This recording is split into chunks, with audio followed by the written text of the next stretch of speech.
Types of sedimentation. Types of sedimentation are classified into two categories. First category or first type is plain sedimentation. Second, sedimentation with coagulation. In this lecture, we are going to study about plain sedimentation only. Now, plain sedimentation means when suspended matter in water is separated by the action of gravitation. This process is called as plain sedimentation. Suppose this is the tank and these are the suspended solids or impurities which are present in water. We have to bring these impurities at bottom of tank. For this, re- reduce the velocity of flow or brought the velocity of water up to zero level, then this particle settle down at bottom of tank under the action of gravitation.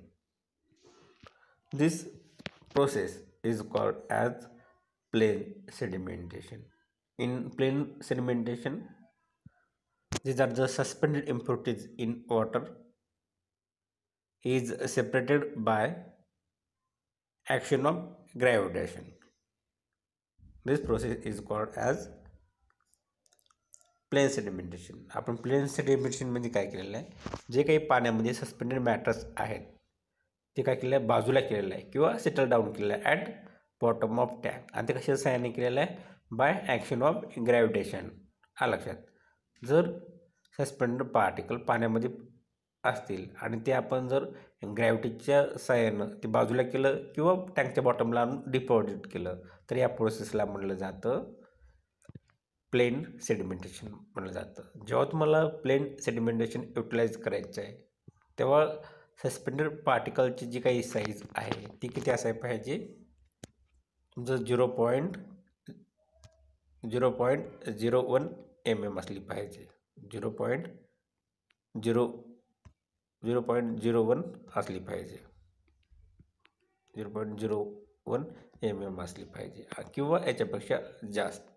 आणखी जे काही specific gravity आहे पार्टिकलची ती शक्यतो किती असले पाहिजे, greater than 400 milligram per litre असले पाहिजे. तेव्हाच हा आपण प्लेन सेडिमेंटेशन त्या ठिकाणी रेकमेंडेड आहे किंवा प्लेन सेडिमेंटेशन जी काही ही प्रोसेस आहे त्या ठिकाणी आपण काय करू शकतो, युटिलाइज करू शकतो. कधी, जेव्हा पार्टिकलची size 0.01 mm and greater than this value असेल तरच आपण प्लेन सेडिमेंटेशन त्या ठिकाणी युटिलाइज करू शकतो. आणि दुसरं जे काही क्रायटेरिया आहे तो म्हणजे जे काही स्पेसिफिक ग्रॅव्हिटी आहे पार्टिकलची ती किती असली पाहिजे, greater than 400 milligram per litre असली पाहिजे. 400 मिलीग्राम पर लिटर असली पाहिजे तरच आपण त्या ठिकाणी जो काही प्लेन सेडिमेंटेशन जे काही प्रोसेस आहे त्या ठिकाणी अडॉप्ट करू शकतो.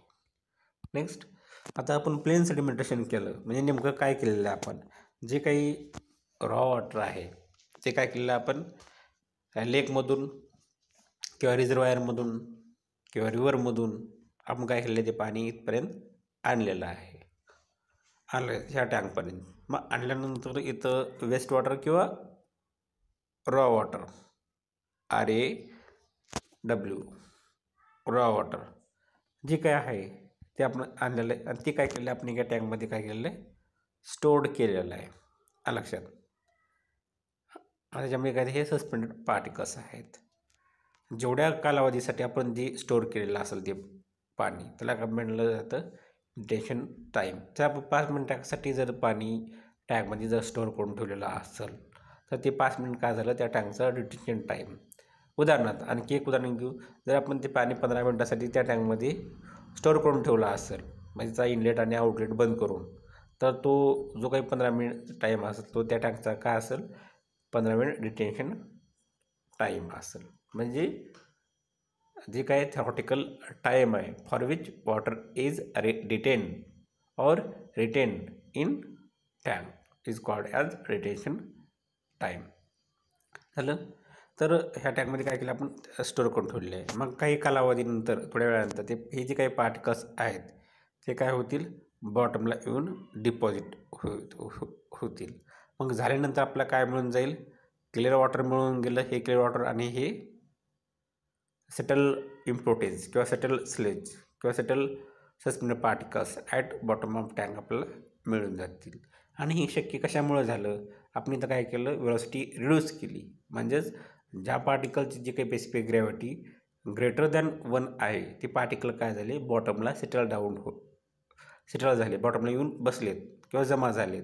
आणि शक्य कशामुळे झालं तर ॲक्शन ऑफ ग्रॅव्हिटी किंवा ग्रॅव्हिटेशनल ॲक्सेलरेशनमुळे ती पार्टिकल टँकच्या बॉटमला येऊन डिपॉझिट होतात आणि त्या ठिकाणी सेडिमेंट तयार होतं. याला म्हटलं जातं प्लेन सेडिमेंटेशन. नेक्स्ट जी काही प्लेन सेडिमेंटेशन आहे ते कॅरीड आउट करते आपल्याला एक टँक वापरावं लागते. त्या टँकला म्हटलं जातं सेडिमेंटेशन टँक. त्या टँकचे मुख्य 4 झोन असतात. पहिला झोन असतो इनलेट झोन, दुसरा झोन असतो आउटलेट झोन आणि थर्ड झोन असतो सेटलिंग झोन आणि नंतर झोन असतो स्लज झोन.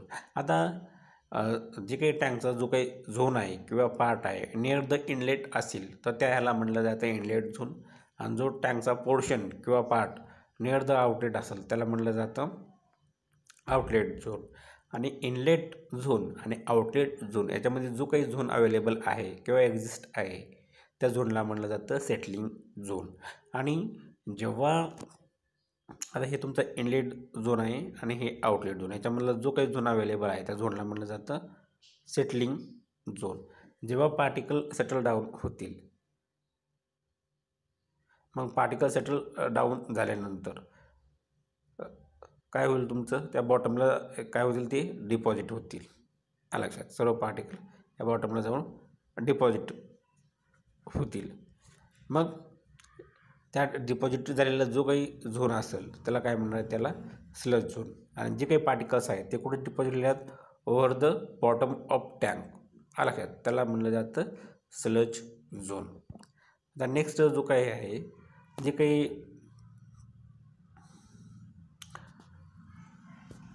टँक आहे जे काही पार्टिकल सेटलमेंट आहे म्हणजे पार्टिकलचा जो काही रेट आहे तो कशावर डिपेंड आहे आणि ते कशानं त्याला जे काही पार्टिकल आहेत सेटलमेंट व्हायला कशामुळं ज्या अडथळे येतात किंवा ते जे काही सेटलमेंट आहे पार्टिकल्स ते कशामुळं त्याला विरोध केला जातो बा ते कोणते फॅक्टर आहेत जे की सेटलमेंट होण्यासाठी कारणीभूत आहेत किंवा न कारणीभूत आहेत. सेटलमेंट का होत नाही किंवा होतं तर का होतं मग कोणते फॅक्टर्स आहेत जे की शक्यतो त्याला विरोध करतात सेटलमेंट व्हायला. तर पहिला पॉईंट आहे वेलॉसिटी ऑफ फ्लो, दुसरा size and shape of particle आणि थर्ड आहे विस्कॉसिटी ऑफ वॉटर. ह्या 3 फॅक्टरवरती सेटलमेंट ऑफ पार्टिकल डिपेंड्स आहेत लक्षात. आता इथं काय टायटल काय दिलेलं आहे settlement of a particle is obstructed or opposed by following 3 process और 3 फॅक्टर्स.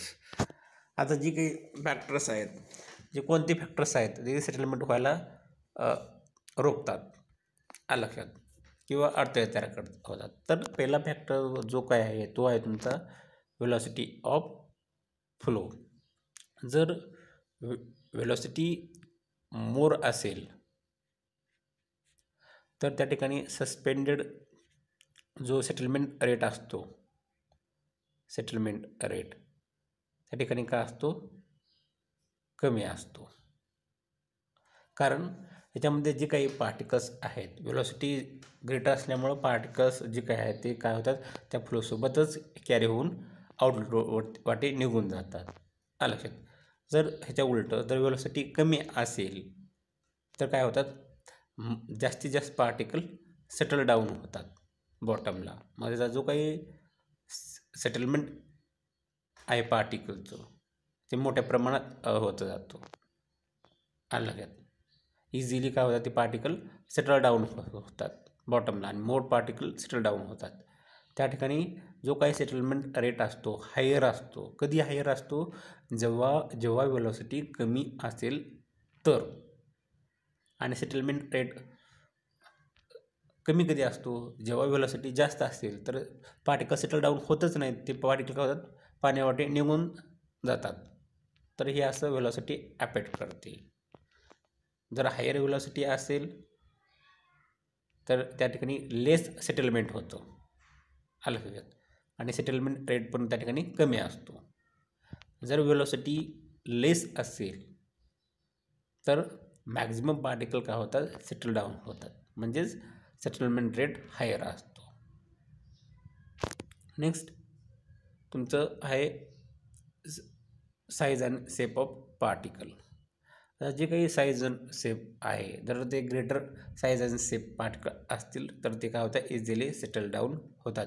एकदम प्लेन शेप असेल तर तो काही वेळेस पाण्यावरती फ्लोट होण्याची पॉसिबिलिटी असते. तर हे देखील हा फॅक्टर अफेक्ट करतो settlement rate of particle size. जर पार्टिकल साईज ग्रेटर ह्याच्या डायमेन्शनचे असेल तर ते काय होतं? सेटल डाऊन होतात. आणि एकदम स्मॉल पार्टिकल असेल तर ते काय होतात? मोर टाईम रिक्वायर्ड असतो फॉर सेटलमेंट ऑफ पार्टिकल. आलं लक्षात. आणि नेक्स्ट विस्कोसिटी ऑफ वॉटर. आता विस्कोसिटी ऑफ वॉटर ग्रेटर असेल तर मोर सेटलमेंट ऑफ पार्टिकल होतात ॲट बॉटम ऑफ टँक. हा सेटलमेंट रेट का असतो? हायर असतो. आलं लक्षात. पटकीने पार्टिकल काय होतात? बॉटमला जाऊन डिपॉझिट होतात. आणि विस्कोसिटी कमी असेल तर पार्टिकल काय होतात? सेटल डाऊन होत नाहीत. म्हणजे सेटलमेंट रेट काय असतो? तर लो असतो. तर अशा पद्धतीचे हे जे काही फॅक्टर्स आहेत ते काय करतात? सेटलमेंट रेटवरती अफेक्ट करतात. नेक्स्ट पॉईंट आहे तुमचं स्टोक्स लॉ. स्टोक्स लॉ काय सांगतो तुमचा? Stokes law states that settling velocity of a discrete particle depend upon specific gravity and diameter of particle, gravitational acceleration and kinematic viscosity of fluid. This is the Stokes law. आता आपण एक हे बघू formula. Settling velocity of discrete particle is equal to g upon 18 in bracket SS-1 म्हणजेच suspended particle specific gravity of suspended particle into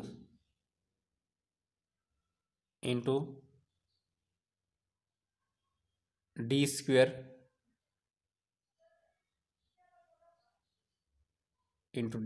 upon small v.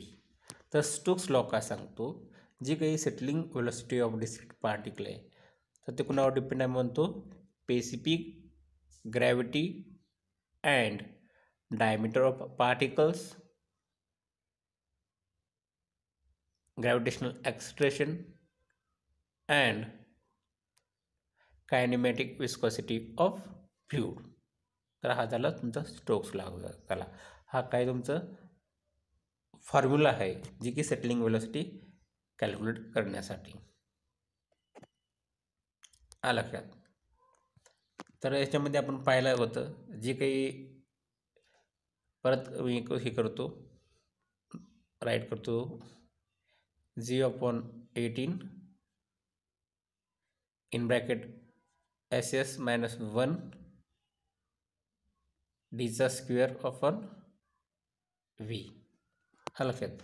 तर हे जी काय तुमचं जी तुमचं ग्रॅव्हिटेशनल ॲक्सिलरेशन आहे. हा लक्षात. आणि जे तुमचं SS आहे तर ते काय? Specific gravity of suspended particle. आणि डी काय आहे? Diameter of particle. आणि व्ही काय तुमचं? V kinematic viscosity of fluid आहे. आलं लक्षात. तर हा जो काही फॉर्म्युला आहे तो फॉर्म्युला कशासाठी वापर केलेला आहे? तर to calculate the settling velocity of particle. आता कोणतं पार्टिकल आहे? तर settling velocity of discrete particle. आणि डिस्क्रीट पार्टिकल कधी म्हणायचं? Which do not change in size, shape और मास ड्युरिंग सेटलिंग. सेटलिंग होते वेळ त्याच्या साईजमध्ये, शेपमध्ये, मासमध्ये कोणत्याही प्रकारचा फरक पडत नसेल तर त्या पार्टिकलला काय म्हटलं जातं? डिस्क्रीट पार्टिकल असं म्हणलं जातं. लक्षात. तर हे आणखी एक तुमचं हे एक फॉर्म्युला झाला. दुसरा एक फॉर्म्युला आहे, settling velocity of discrete particle is equal to 418 in bracket s minus s1 bracket close into d square into in bracket 3 times t plus 70 upon 100. d equal to diameter of discrete particle, T temperature in degree Celsius, V velocity of settlement mm per second, and S specific gravity of particle, and S1 is the specific gravity of water. तर हा झाला तुमचा Stokes law. आणि हा जो काही Stokes law आहे तर कधी ॲप्लिकेबल आहे?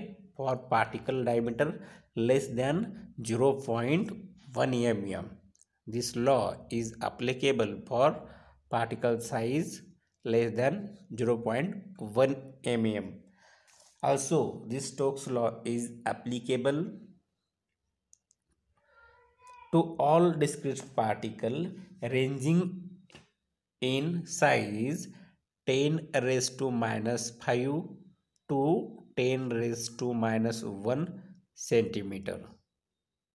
Stokes law is applicable to all discrete particle ranging in size from 10 raised to minus 5 to 10 raised to minus 1 centimeter. तर हा आपला काय होता? स्टोक्स लॉ होता. तर स्टोक्स लॉ काय सांगितलं तुम्हाला स्टोक्स लॉनी? तर जे काही सेटलिंग वेलॉसिटी आहे डिस्क्रीट पार्टिकलची तर ती कशावर अवलंबून आहे म्हणलं? तर जी काही सेटलिंग वेलॉसिटी आहे ते depends upon specific gravity and diameter of particle, gravitational acceleration and kinematic viscosity of fluid. तर हा झाला तुमचा स्टोक्स लॉ. आता आपण बघू लिमिटेशन ऑफ स्टोक्स लॉ बघू. लक्षात. तर हे झालं तुमचं स्टोक्स लॉ झाला. आता नेक्स्ट पॉईंट आहे लिमिटेशन ऑफ स्टोक्स लॉ. तर तुमचे जे 5 लिमिटेशन्स आहेत, पहिलं जे काही लिमिटेशन आहे तर ऑल पार्टिकल्स जे की ॲझ्युम केलेले आहेत ते कसं असू शकतात? May not be discrete. लक्षात. सर्व जे काही फर्स्ट लिमिटेशन आहे limitation of Stokes law, all particle may not be discrete. सर्व पार्टिकल डिस्क्रीट असू शकत नाहीत. सर्व particle may not be discrete. तर हे फर्स्ट लिमिटेशन आहे. लक्षात. त्याने अजून केलेलं आहे सर्व पार्टिकल तिथं डिस्क्रीट असतील. पण शक्य आहे का तिथं सर्व पार्टिकल एकसारखे असणं? नाही. एकसारखे म्हणजे डिस्क्रीट पार्टिकल, जे की डिस्क्रीट पार्टिकल कधी म्हणणार? They do not change in size, shape and mass during settling. अशा पार्टिकलला काय म्हणलं जातं? डिस्क्रीट पार्टिकल म्हणलं जातं. तर त्या ठिकाणी हे शक्य नाही. जे की अजूम केलेलं आहे ऑल पार्टिकल्स आर डिस्क्रीट, पण all particles as assume may not be discrete. This is the first assumption. Second assumption, temperature. Temperature of water may not be constant. Temperature of water may not be constant. This is the temperature. And third, liquid may not be at rest. Liquid may not be at rest. The liquid स्थिर असू शकत नाही. हे पण तिथं काय limitation आहे. त्याने रेस्ट अजून केलेलं आहे, पण हे त्याचं असू शकते का? नाही. आणि नेक्स्ट आहे size and shape of particle may not be truly spherical. जे काही ट्रुली स्पेरिकल साईज अजून केलेलं आहे, पण जे size and shape of particles आहेत ते तिथं मे नॉट बी असू शकत नाहीत. ट्रुली स्पेरिकल असू शकत नाही. Truly spherical